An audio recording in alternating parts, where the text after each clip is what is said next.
Hey, it's Queen with Soft Eye Boutique.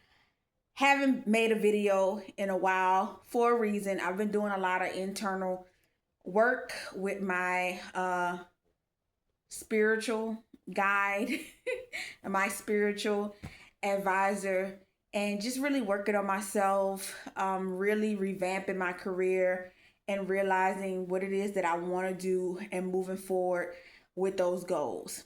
So, I have been watching a lot of anti MLM videos and a lot of cult videos.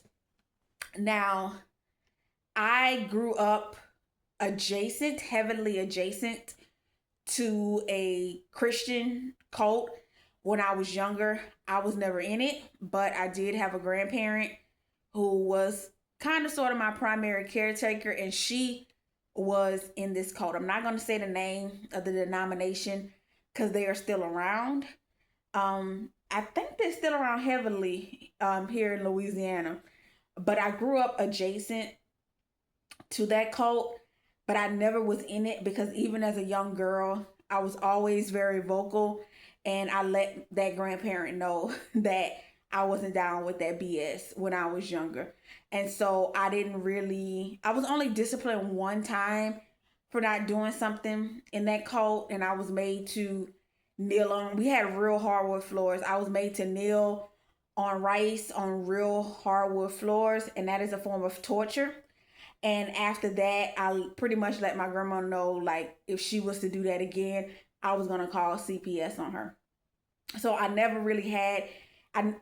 really was mentally stuck in a cult, is what I'm trying to say, as a child, because I was very aware as a little girl. And then my community, I'm starting to learn that communities can be cults.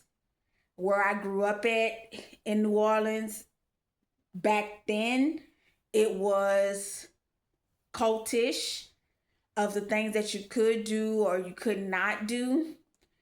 And I don't want to say, I always am going to say this. I never left the conscious group that I was a part of.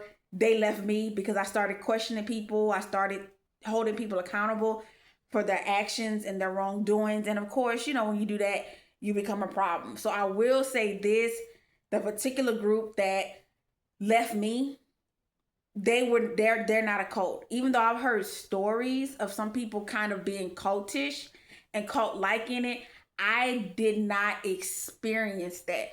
I Now that I've been watching a lot of the anti MLM videos, it was more of a scam. I wasn't scammed out of money. I was scammed out of my time, my energy, and the majority of my 20s. I was scammed out of that because I was just putting in so much work trying to honestly, deep in my heart, nation build. And it wasn't just, wordplay with me. I was very serious about that. I'm still very serious about it. So I was scammed out of my time with that. So they weren't, for me, my experience, there wasn't a cult. It was just a scam because, come on now. I mean, we just, United States of America, the nation is already built. And I've said this before. I actually took international law, buku international law classes, and I learned how to actually build a nation.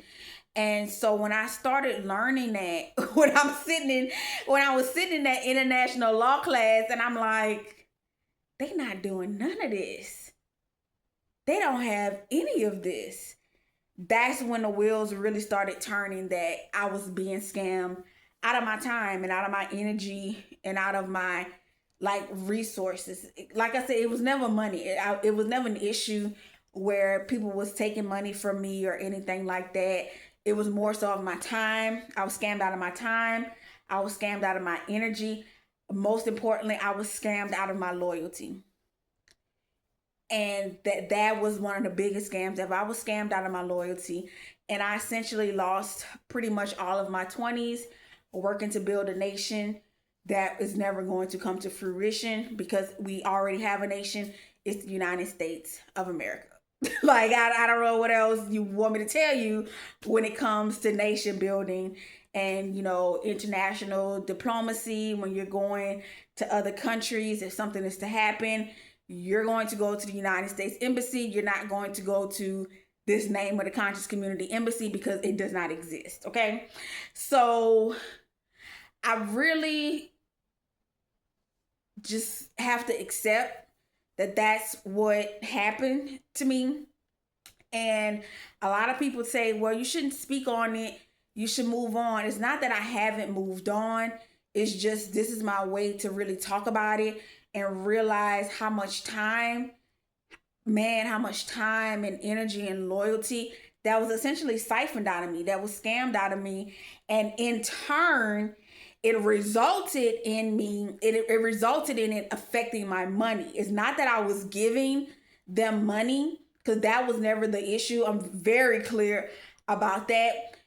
It's the fact that as a Black American woman who is a direct descendant of United States chattel slavery, we have a certain energetic frequency due to the epigenetic trauma and history that our ancestors have gone through. Point blank, period.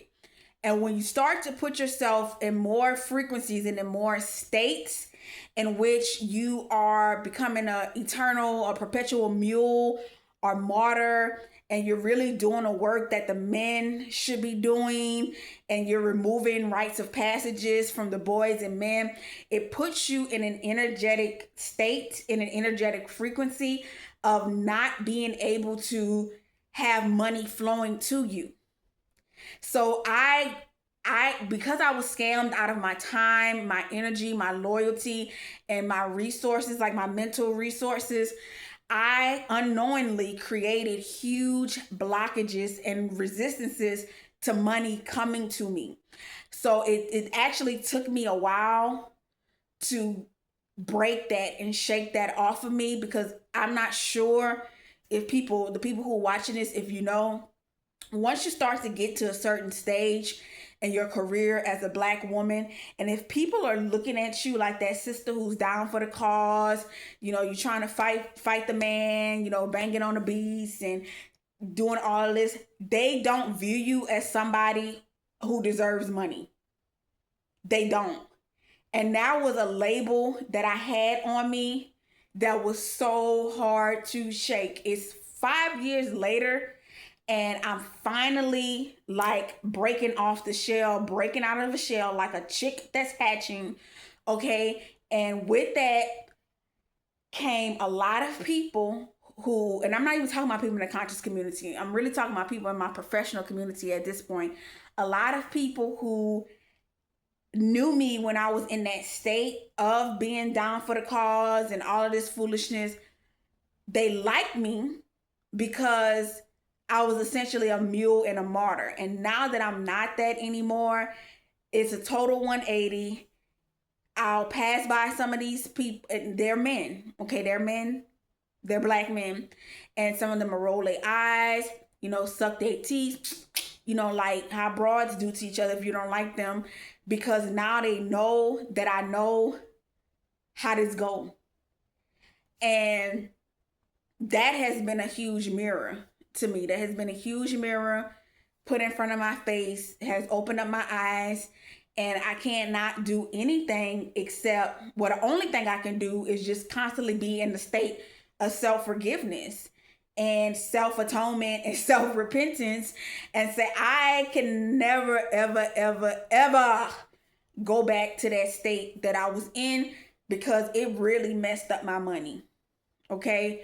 So I'm sending this message to the other Black girls and women out there. I don't want y'all to end up in a situation like me, because thankfully, because of my career, I'm able to turn the corner. I'm able to break out of that shell. I'm able to completely be able to change my identity and not be in that frequency anymore. And I still have a little bit of residue left, because of things that when you get into that state of martyrdom and being a mulism and all of that, a lot of the work that you do, it can carry on for years and years.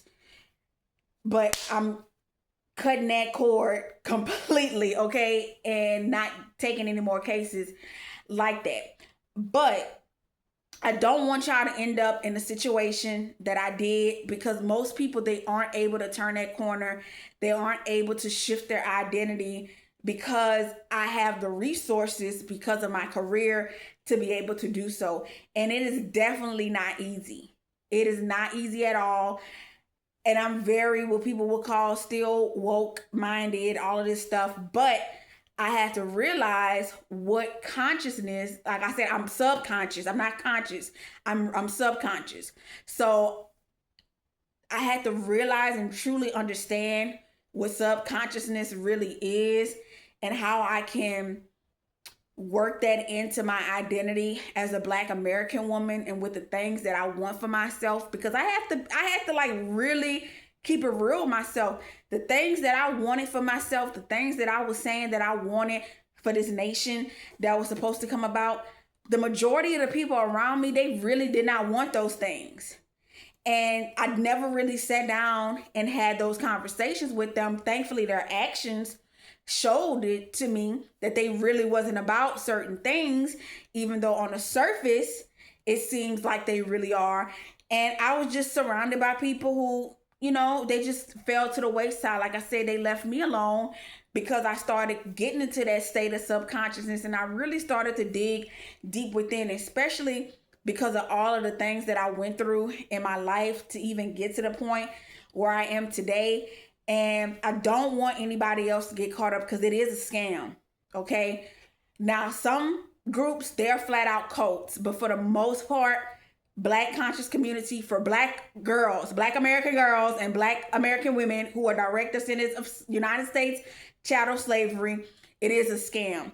And it's going to scam you out of your time. It's going to scam you out of your youth. It's going to scam you out of your vitality. It's going to scam you out of your energy. And it's going to put you in a state to where you're not going to be able to make not nearly as much money as you really and truly are entitled to. And when I really started to sit down and I started to look at my numbers and I started to look at my money, that's when it really hit. Because before I really got into Black consciousness, people who know me, especially when I was in my teens and in my early 20s, I never had a problem with money. Like, money was just literally coming to me. It was never an issue where I had a problem with money flow. I never had that. And I didn't experience that until I got into so-called Black consciousness, and I had to acquiesce to that truth about myself. And so thankfully, I have a reference point of what life is like for me, to have money just flowing to me, not having any resistance to money, not having any blockages to money. And I know what that state is. I'm talking about pristine health. If y'all was to see pictures of me back then, look, I'm still fine. I still got it going on underneath all these clothes. But, what they was talking about, svelte, stallion, all of that, that was me. Okay. When I was in my teens, and I didn't even realize it. You don't even realize that you have it like that when you got it like that and you're so young, until, you get into a state where you don't have that money anymore. But thankfully, because of my career, okay, I'm able to get it all back, and then like 20-fold. So I don't want y'all to end up in a situation that I did. Don't get scammed. Watch those Anti MLM, videos to really see, so you don't fall victim to the con game of the Black conscious community. And it's mostly all the school of thoughts that are running scams on Black girls and Black women who are direct descendants of United States chattel slavery. So I'm Queen with Soft Eye Boutique. Thank y'all.